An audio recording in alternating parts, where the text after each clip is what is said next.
what the city is talking about, the news that impacts you. Welcome to the Montreal Now podcast with Aaron Rand and Natasha Hall. Welcome to the week that was here on the iHeartRadio network. I'm Aaron Rand along with Natasha Hall, and this week we'll take a look at these stories. With a growing number of people extolling the virtues of working from home, it might come as a surprise to find out that a growing number of them are now considering returning to the office. We'll talk to a New York Times reporter about what a survey they conducted showed. Astronomers have spotted 3 asteroids lurking near Earth that were undetected because of the glare of the sun. One of them is the biggest to be spotted in 8 years. How worried should we be?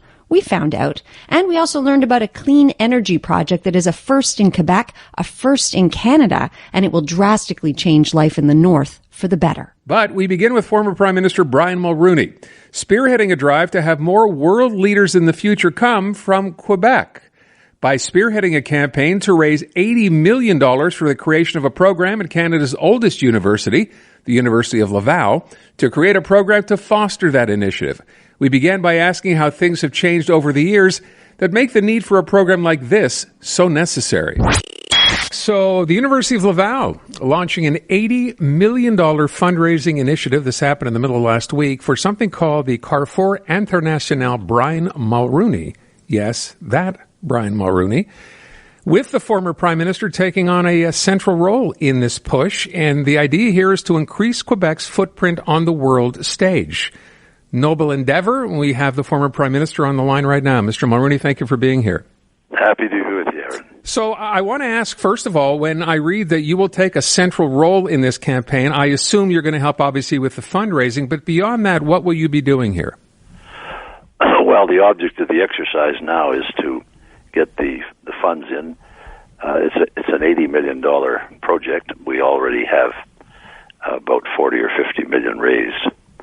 And so once we conclude that, I think the university's desire is to build a new building and to integrate all of the aspects of Laval University that deal with international affairs, law, and so on, even peripherally, which involves about 70 professors, to integrate this into this Carrefour International Brian Mulroney, which will be kind of like the launch pad, they hope, for young French Canadians to participate internationally, at the United Nations, eventually, the World Bank, NATO, NORAD, to ensure that Canadians of French-speaking background have a role there as well. And so that's the object of the exercise, and is well on its way.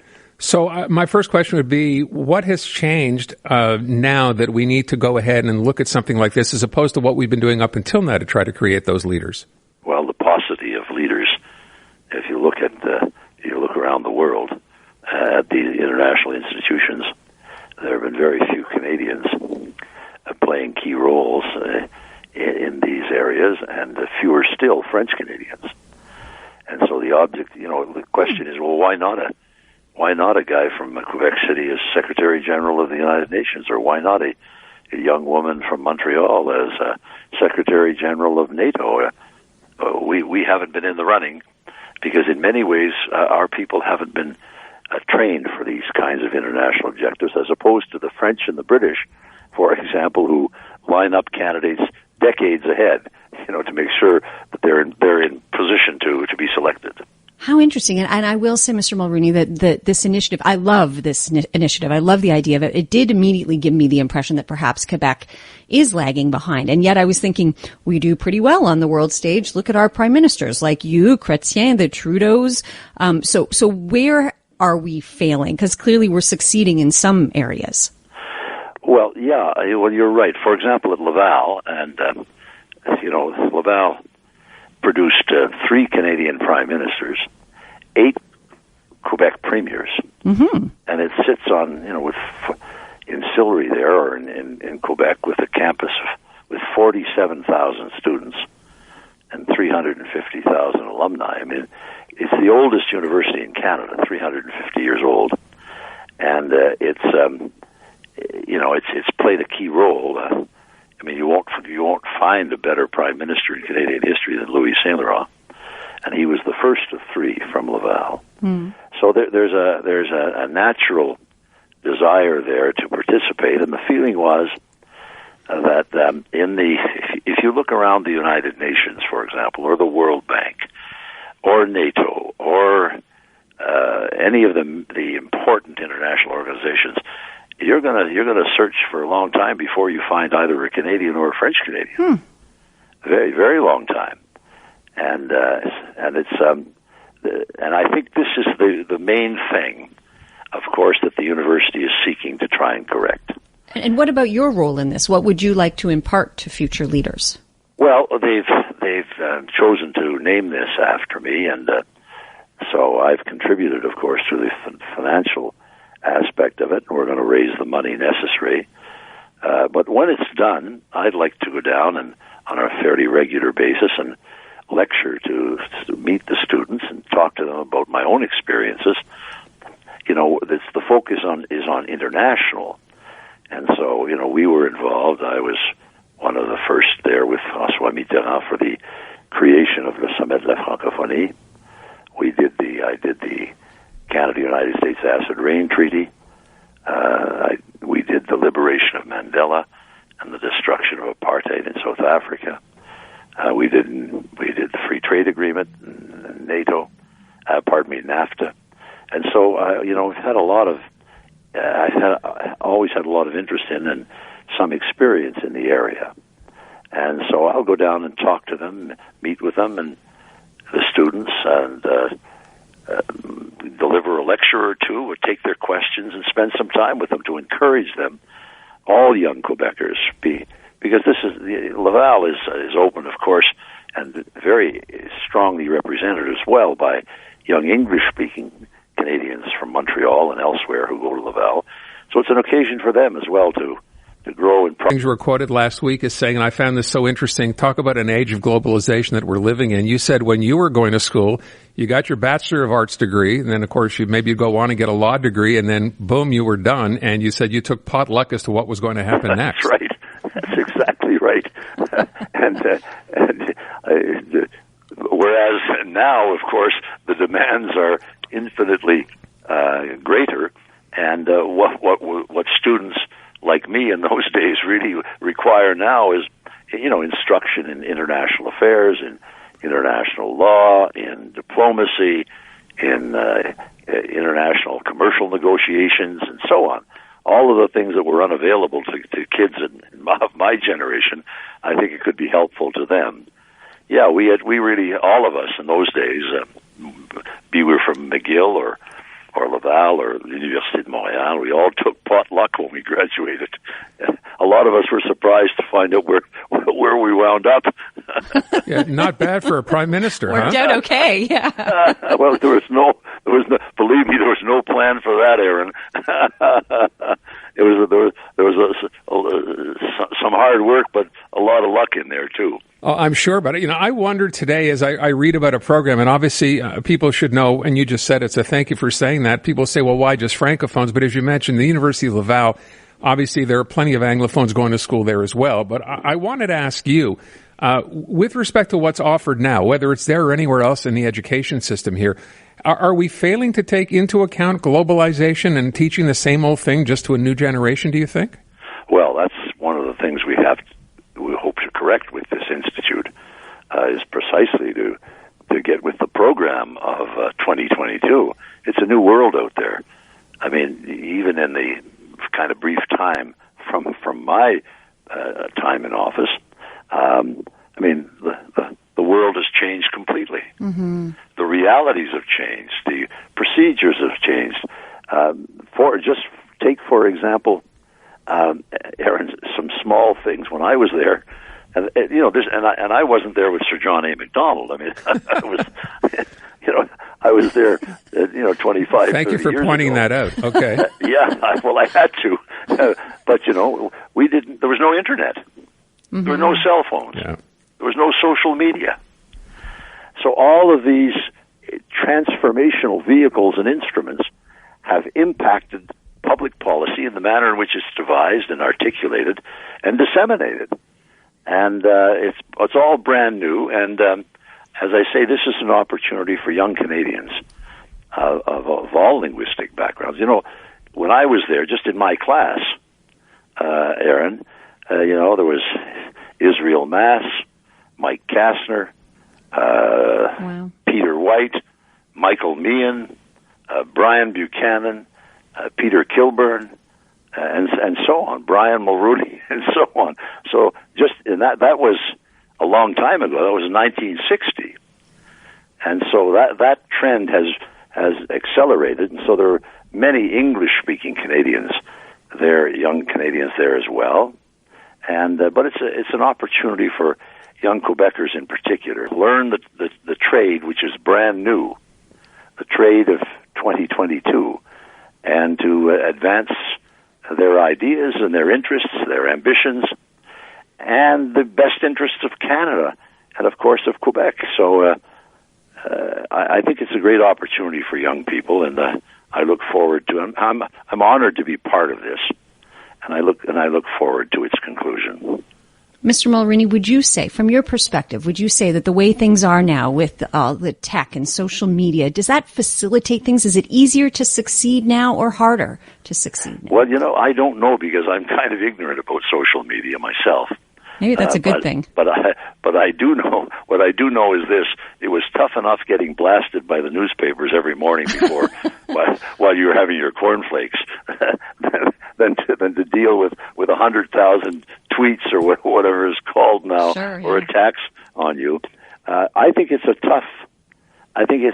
probably a tougher game now, and more unpredictable. Yeah, and need I imagine a thicker skin these days than perhaps when you were here, right? In politics. Well, I tell you, it would be the attacks in my days were pretty brutal, as you know, and it would be pretty tough to imagine anything more hostile and brutal than what we had to live through.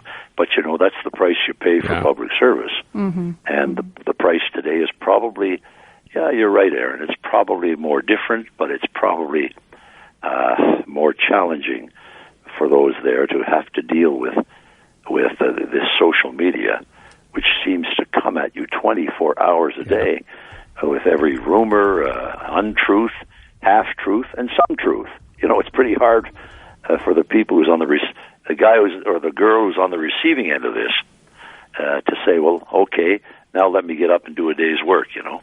Mm-hmm. Yeah, it never stops. What do they call it? The perpetual outrage machine. It never, ever stops. I want to ask you one last thing, because this is something we're going to talk about later on the show. I'm sure you saw the story over the weekend. Paul Pelosi, Nancy's husband, had been attacked in his home. Yeah. And I want to ask a question about security, because we had our own issues in the provincial election here not that long ago. And I wonder first of all, when you were Prime Minister and we weren't experiencing these sorts of things, but do you think that all politicians, at least at a certain level, should have provided security? Well, you know, I know Nancy Pelosi and Paul as well. This is a terrible tragedy. This is an awful, bloody thing that happened. And I cannot believe that living in San Francisco, the Speaker of the House, who's the second in line for the presidency, would not have security at home. Besides that, I mean, Paul is a very wealthy guy. They're both they're a very wealthy couple. But she's entitled to that security, and I'm surprised that it's not at home. Look, if you're going to ask people to get into the public arena these days, with all of the difficulties and challenges and the brutality for them and their families, they have to be protected. And I think that it's entirely appropriate that public funds be expended to ensure the protection and the integrity and well-being of the participants in public life and their families. This is an atrocious thing that happened in San Francisco, a disgraceful thing for a great country like the United States of America to allow to have happened. And I hope that we'll make certain that this kind of thing does not happen in Canada. Mr. Mulroney, we always appreciate hearing from you. Thank you so much for your time and wish you all the best with this project. Hope we can chat again. Thanks to both of you. Thank you. Former Canadian Prime Minister Brian Mulroney on that initiative at the University of Laval. I could honestly listen to him talk all day. There's something so, I don't know, it's just familiar and soothing and compelling at the same time, right? Yeah, you're so right. Informative, interactive, and always interesting. This is Montreal Now with Aaron Rand and Natasha Hall. When you hear about a giant asteroid, the largest spotted in years, it's being called a planet killer, and oh yeah, it was hiding in the glare of the sun, so it's kind of close to Earth, I'd say it's fair to be kind of worried. So we wanted to find out more. Like, is this thing hurtling towards Earth? Stop me if you've heard this before. There's an asteroid hurtling toward Earth and we might all die. Didn't we just do a story like this a couple of months ago and then NASA sent up some giant thing to deflect an asteroid away from Earth? I thought we were safe for a few million years. Apparently we're not. There are more than one asteroid. Well, that is true. I thought only one was kind of pointing towards us. Trevor Cherline is an urban astronomer. I love that title. And founder of a group called Plateau Astro, a bunch of people who get together to look at some of these things that are going on up there. They have workshops and live streams, and he's on the line right now. Trevor, thanks for being here this afternoon. Hey, how's it going? Pretty good. So listen, what's the deal on this asteroid hurtling toward Earth? How far? What are we doing? Are we worried? Are we going to die? What's going on? Yeah. Right, that will. Every few months a story like this kind of comes around, as you mentioned. So this one, a few astronomers, I believe, down in Chile, found 3 asteroids kind of orbiting around the sun. 2 of them are kind of smaller, but one is about 1.5 kilometers big, which is pretty big, but we got to, at the top, we have to say it's not a danger, it's not a hazard, it is not going to hit Earth anytime soon. Okay, thank God for that. So, I have a question. You mentioned astronomers in Chile. I'm like, we have the most sophisticated equipment in the world. I thought in North America. How did we miss this one? Well, I mean, we have all sorts of different observatories around the world. Chile is a great place to do it because they do have mountainous regions up there, so there are observatories that can be sort of higher above the atmosphere there. So different telescopes are built in different locations around Earth. Hawaii is another one. Chile is just mentioned. So depending on the location, we build different observatories in different places. So okay. Trevor, if this is the biggest one that's been spotted in the last 8 years, and it is not hurtling towards Earth with a plan to kill us all, what is it doing? Like just hanging out up there? Yeah, I mean, so I think we should pause and think about what the term near Earth asteroid sounds like. That sounds kind of scary. Like near Earth, is it going to skim through our atmosphere or something like that? I was just looking at this as I was prepping for this. Near Earth asteroid is the amount of space, the amount of distances is insane. I think it's somewhere around 200 million kilometers away from the sun. That is what they sort of determine is the distance classified as near Earth. So it's an insanely amount of space or volume for these things to be moving through. Okay, but could it be hitting other things, or? Sorry, go ahead. Could it be hitting other things out there, or is there anything else that's at risk? I mean, there's. What, are you worried for the universe, Natasha? Yes, are you concerned? yes, I am, okay. Aaron Rand. Is it going to hit other things? I think that is a thing that it's sort of hard for our, primate brains to sort of understand it. How big space actually is. One sort of analogy I could sort of think of is the way these things could possibly intersect with each other. This is possibly a flawed analogy, but think of this island of Montreal. You take all the cars off of the island of Montreal. They're doing that now. Oh, I'm sorry. Go ahead. Yeah, except you and one other car. There's 2 cars on the island of Montreal. And, we're driving on Saint Denis, and there's another car driving on, say, St. Catherine. There are 2 sort of perpendicular roads like that. The thing is, we're driving on St. Denis, and we're crossing the intersection of St. Denis and St. Catherine today, and that other car is, going to be crossing that intersection 6 months from now. You wouldn't, logically, rationally, you wouldn't worry about that other car. There's no risk of collision there. Have you been on St. Catherine Street lately, Trevor? So basically what I'm getting here is that when people like Aaron and I who know nothing about this go, there's a giant asteroid that's going to kill us all. You look at this and go, oh my God, these guys know nothing. They don't get it at all. They don't understand anything, right? Well, I think I try to educate people in because it is hard for us to sort of understand how big space actually is, and just the distances between these. So I try to put some rational perspective, which is great. That's what you called me up for. Yeah, but I wonder though, is there anything as you do this, as you meet, as you look around, is there anything that you're concerned with? I mean, in terms of something that might actually have an adverse effect if it ever got here? Just before you when you started this, you mentioned that did NASA do a mission a few weeks ago, about a month or so ago, called it's called the DART mission. I think, you heard of it, and a lot of other people heard of it. And, it is a concern because the consequences can be so catastrophic. It might be minimal, but if it did happen, it would be quite bad. So what that mission did, as you sort of alluded to, is it noticed, an asteroid. It had no potential to hit us at all, but this is the test, to see, can we nudge it out of the way? If we know there's going to be an asteroid coming towards us, rather than us blown it to pieces with Bruce Willis and Ben Affleck, best if we just send a little probe there, smash into it, and sort of just redirect it, nudge its way. Yeah. I think probably a bigger concern you should probably worry about is, just stepping onto the street and getting hit by an actual car. Okay, well, that's good. I'm glad to hear that. Someone's asking a question which has nothing to do with any of this, but I love the question, saying how big was the asteroid or whatever it might have been that took out the dinosaurs? Yeah, good question. Yeah. So the one that we've been talking about, this one is about 1.5 kilometers. The one that hit the dinosaurs, I think about 10 kilometers in diameter. Oh, so that's pretty big. So this one we were talking about quite a bit smaller. All right, so you can all breathe easier tonight. The asteroid that's hurtling, perhaps a bad choice of words, will not be hitting us anytime soon, certainly not in the next million years. And it's only a kilometer or so big. So it's a baby asteroid. Okay. Hey, Trevor, thank you very much. Appreciate you calming all our fears. No problem. Take care. Thank you. There you go. Asking questions, looking for answers. Here's more of Montreal Now with Aaron Rand and Natasha Hall. We've been talking a lot about the idea of quiet quitting. The employment window, of course, has changed for so many people. A lot of people very happy to be working from home. And even though we keep hearing about how happy they are, the New York Times decided to conduct a study and try to find out why more and more people have decided that maybe it was time to actually head back to work. Hannah Ingber is an editor with the New York Times. She wrote the article. We asked her what exactly was going on. This is a story that I'm not even really, frankly, surprised is beginning to play out right now. We started talking about this a while ago, right? We've been home now for 2 years, some people for even longer than that. And then slowly started coming back to the office, and it's funny because that's exactly what has happened, certainly as far as I'm concerned, and now as far as you're concerned as well.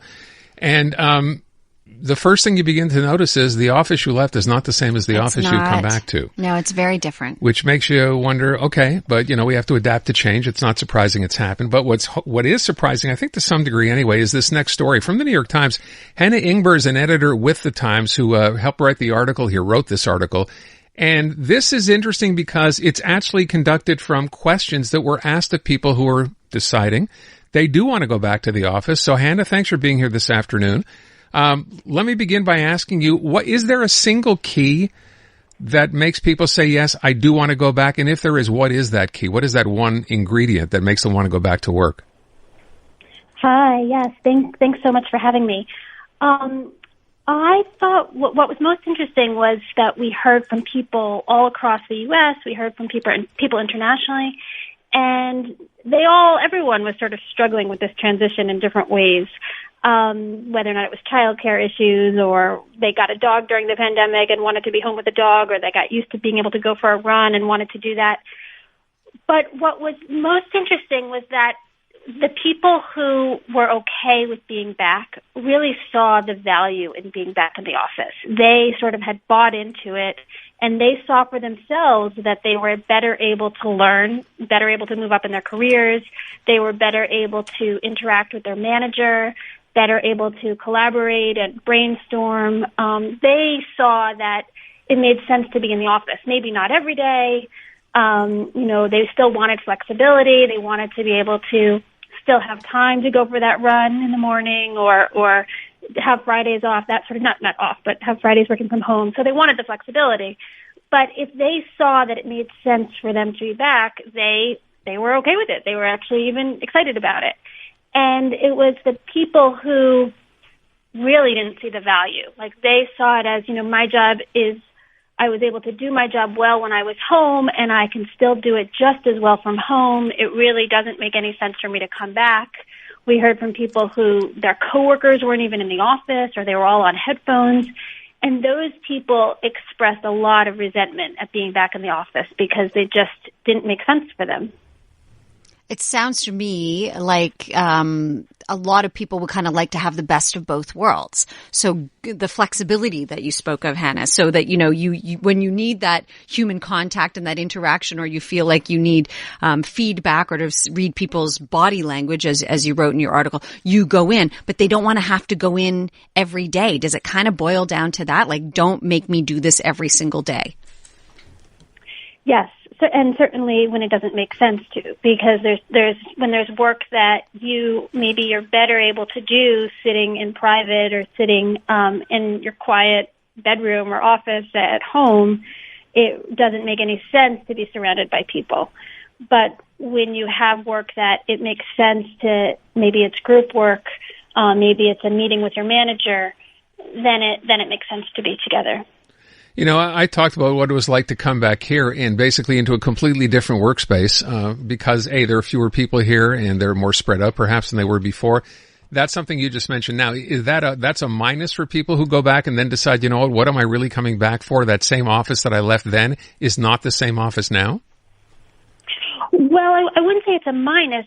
It depends. If you go back and no one's there. I spoke with someone who his employer moved him out to San Francisco, and then he got there, and literally he says there was no one in the office. So if you're just going to go into an office to then put on your headphones and be on a Zoom meeting, right, that doesn't make any sense.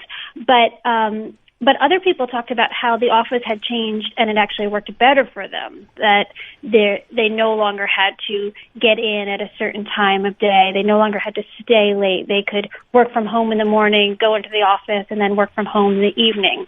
They talked about how just in general their workplace had become a lot more flexible and more sort of aware and accommodating that people have lives outside work, and maybe they need to leave at 3:00 to pick up their kid, but they'll be back online afterwards, and that it's not going to hurt the work.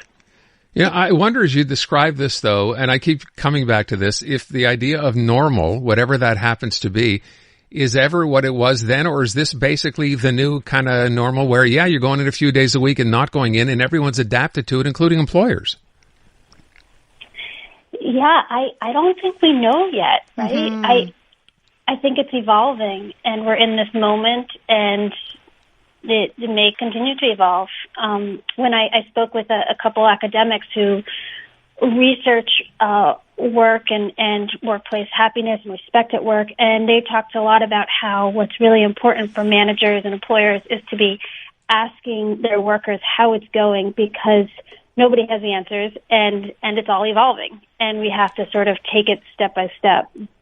I was thinking about how, before you didn't question it. It was just, this is how it was. You went to the office, you worked, and your, work-life balance was always a struggle. I mean, it still continues to be a struggle, I think, even with a hybrid model for many people. But nonetheless, it was just this cookie cutter. This is how it is. We don't question it, and we accept it. Well, now that's all gone out the window, right? And so everybody's questioning everything. And it makes sense to me how you're describing it, Hannah, that there isn't a one-size-fits-all. Some people are going to flourish in different environments. Some people have, I would say in particular, as you pointed out, parents and working moms are going to have different priorities. So how are employers handling this? Like, they didn't have to kind of pander to, or even listen to any of the needs of their employees before. It's just, this is how it was. Now it's a completely different environment.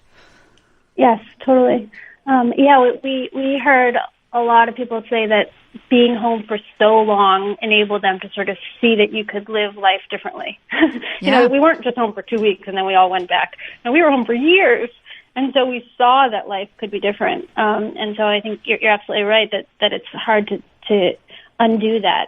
And so we now have different expectations. So in terms of managers, a lot of the managers we heard from, they talked about both they themselves were being managed, and then they were managing people below them.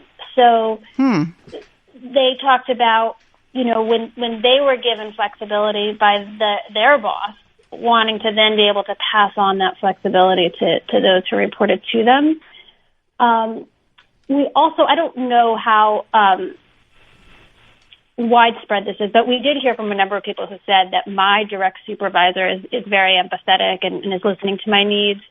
and that they appreciated that, and they had the flexibility there, and they felt that the wider company at a higher level maybe wasn't quite as understanding or that as flexible. Sounds familiar. I bet a lot of companies are experiencing that. Yeah, so that's pretty interesting. And I'm not sure why, but maybe it's that the immediate supervisors are just able to empathize with their employees more. They see what their employees are going through, and they know for themselves what it's like being a working parent or whatever your needs are. It's funny. I remember reading, we talked about this a few weeks ago, this idea that we probably could not have considered this when we started staying home and thinking how easy this was, that we would ever necessarily miss that social interaction. People thought, this is great. I get to work in my sweatpants all day, get my stuff done at home, don't have to go in. And then now we're starting to understand that, in fact, because we're social animals, we actually need that interaction, which we can't get. It's not the same as being on a Zoom call. Some of us do. But more and more of us, I think. I mean, I read a Malcolm Gladwell piece suggesting exactly that this idea of staying home and making this the long-term decision as far as your work goes is going to be a terrible thing and take a terrible price on our interactions with each other. Yeah, we definitely heard from a lot of people who said that they need that social interaction, and they need that sense of connection, and it's always, everyone's sort of figuring out what the calculation is, right? Like, if your commute is miserable, or if you have someone in your family who's immunocompromised, or if you, if you have, depending on what your personal situation is, you're then sort of weighing how bad is it, how hard is it to get into the office versus the benefits of the social connection, the being able to rise up in my career, maybe I can do my work better. We're all sort of always kind of figuring out what that balance is, and then making the decision accordingly. So if you enjoy that social connection and you also have a short commute, well, then it seems like a no-brainer. You go in. If you have a miserable commute and you also have someone in your family immunocompromised and you're very concerned about COVID, well, then it's a different calculation. Yeah. I just wonder how long till those people with the miserable commute say, you know what, I'd rather have my miserable commute than just stay home all day and not have any interaction with anybody. I wonder if we ever get there. Hannah, do you have a gut feeling on how this pans out? Do you think we will go back to how it was, or it's going to always be no longer a one-size-fits-all? It's hard to imagine us going back. I don't know any more than you do, but it's we were home for so long, right? I mean, our lives just changed. I know for myself, I have 2 young kids, and I live in the suburbs, and I work in New York City, and I always assumed that I would have a nanny or a babysitter or a neighbor walking my kids to school so that I could get on the train early enough to get to work. And I just never thought I'd be one of those parents taking my kids to school. And then I was home for 2 years, and oh my goodness, it was amazing, and now I realize, how could I possibly have thought I was going to give that up? It's the best part of the day, walking your kid to school. Yeah. And I just, unless I'm somehow forced to, because there's no other job, but if I can, I will walk my kids to school now. I have sort of seen this other life, and I realize I can both have that as a parent and also do good work, and I don't want to give it up. I'm with you. Got a lot of people share that opinion. Hannah, thank you so much for your time today. Much appreciated. Thank you. The stories in the news that are worth your time. Montreal Now with Aaron Rand and Natasha Hall. A collaboration led by Inuit leaders in northern Quebec has resulted in the largest remote diesel reduction project in Canada. This is about clean energy being used for heat and power. It is a first in Quebec, a first in Canada, and life for those up in the north, for the whole community, is about to get a whole lot better. This is really such a great story. We're so happy to bring this to you today. They get to learn about a clean energy project that's going to be a first in Quebec. It's Inuit-led. It's going to allow the community to replace diesel fuel completely, and they can use clean energy for 100% of all heat and power instead. This will completely change life in the community for the better. It's almost unprecedented in Canada, and a documentary has already been made and screened about it. Let's find out more. Chris Henderson is Executive Director of Indigenous Clean Energy. And our guest as well, Eric ATAGOTAALUK, is the Inuit Climate Leader. They're both on the line right now. Gentlemen, thank you both for being here. My pleasure. Thank you for having us. Let me start with something that up until, I think we can both say, Natasha, we heard about this, didn't know anything about it. So it seems like a fairly significant achievement. Can one of you tell us exactly how this came to be? Do you want sure. Why don't you tell the story because your community's lived it? Yeah, well, it's been quite a few years that took to develop this project. We started the whole process in 2008. And finally went into the construction stage in 2020. Since we're a small community with little resources, it took a while to develop, but we're in the final stages of construction finally. Okay. Eric, why is diesel such a problem for the community? Well, it's been the only reliable, source of energy in isolated communities like ours. There's very little development in renewable energy around our area. And since, it was first introduced in the 1960s, and the only way to transport diesel is through ships that are coming down from Montreal when the ice has melted. And so far, it's the only reliable source of energy for all the communities in isolated communities. And we were fortunate, at least for our community, fortunate that we have a river that has continuous flow throughout the year. That will allow us to develop this project. Can I ask with respect to, because obviously something like this, even for a small community, takes a lot of different people getting involved. It requires, I would guess, a lot of hurdles along the way. Chris, from your perspective, when you hear about a project like this, someone's willingness to want to change things for the better, certainly as far as, energy and climate is concerned, how do you jump in? How do you get involved? Well, I think this has to be based in the community, Aaron. You have to make sure the community is behind it. And for the first several years of the project, starting in 2008, we worked with the community to make sure they wanted to see the project go ahead. In fact, there was a community vote that over 80% of the community voted in favor of the project, said, yes, we wanted to go ahead, even though the water is actually used by the community for their own needs. And then you then forge the partnerships, one with the private sector, in this case, Intergex Renewable Energy, and then also negotiating the partnership with Quebec Hydro, and then support from the Canadian and Quebec governments. All of those took many, many meetings to happen, but we got there. Has it been I'd love to hear from both of you in terms of, the collaboration. Has it been an easy process? What was it like to be working so closely with the community? And then conversely, what was it like to be working so closely, with, clean energy, people? So let's start with you, Chris. Tell us how was this collaboration? Well, it wasn't easy in the early days. I'll let Eric talk about the community. I'll talk about the relationships with Hydro-Quebec.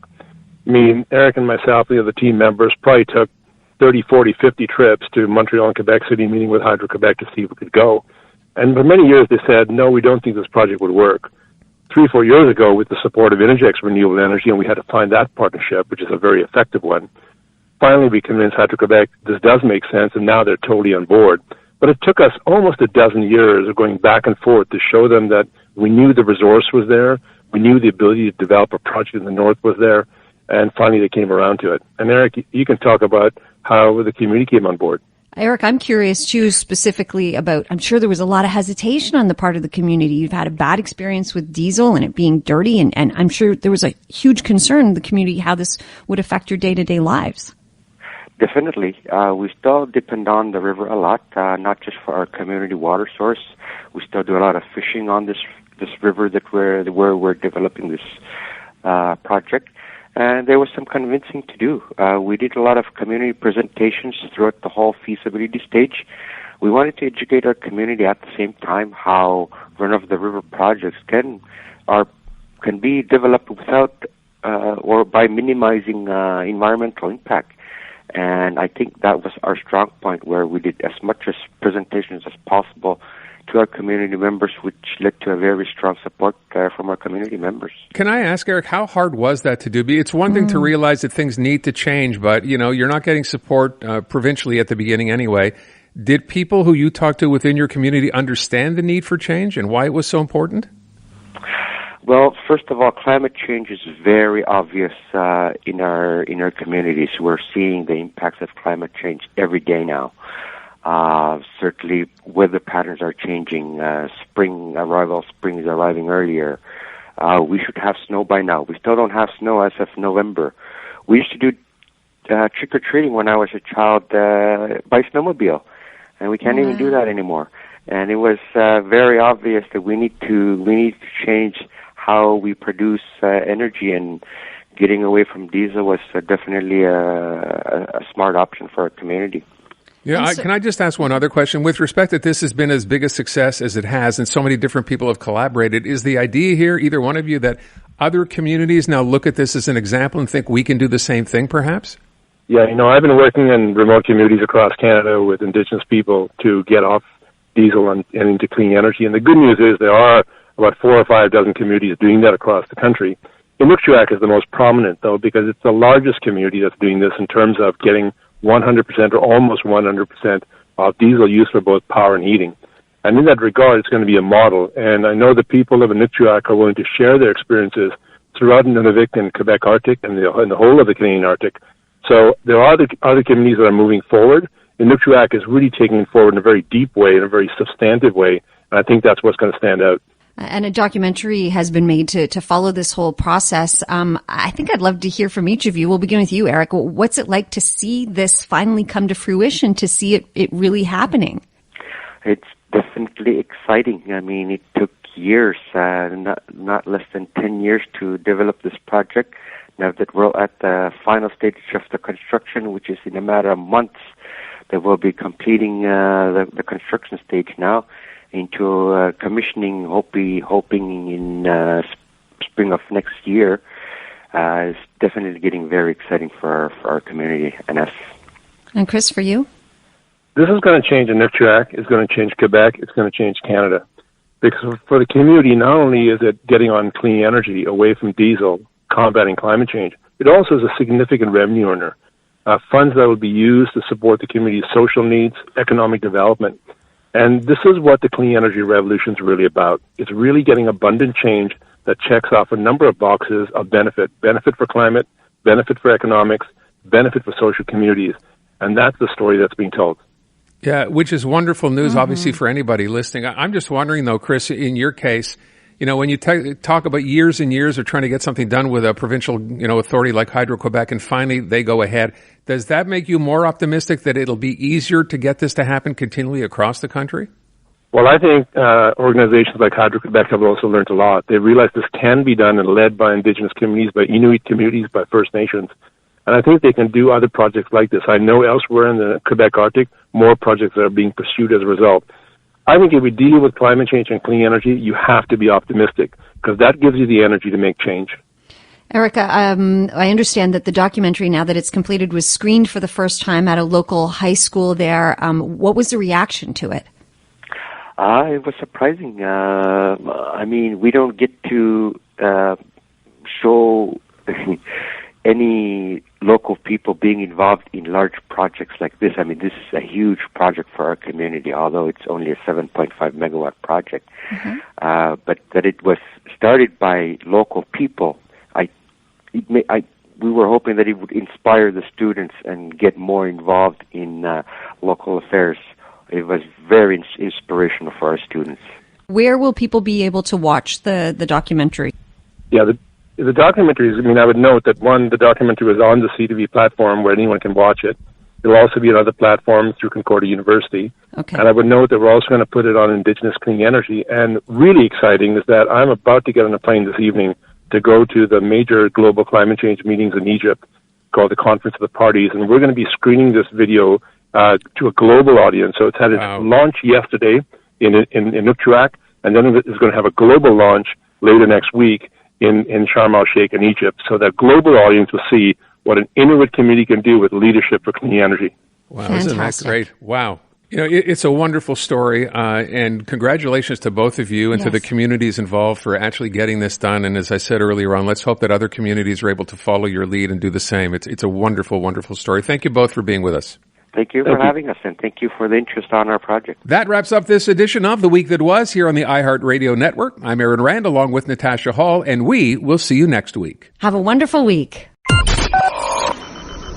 This has been the Montreal Now podcast with Aaron Rand and Natasha Hall. Listen live on your radio weekday afternoons from 2 to 6 on CJAD 800 or through the iHeartRadio app.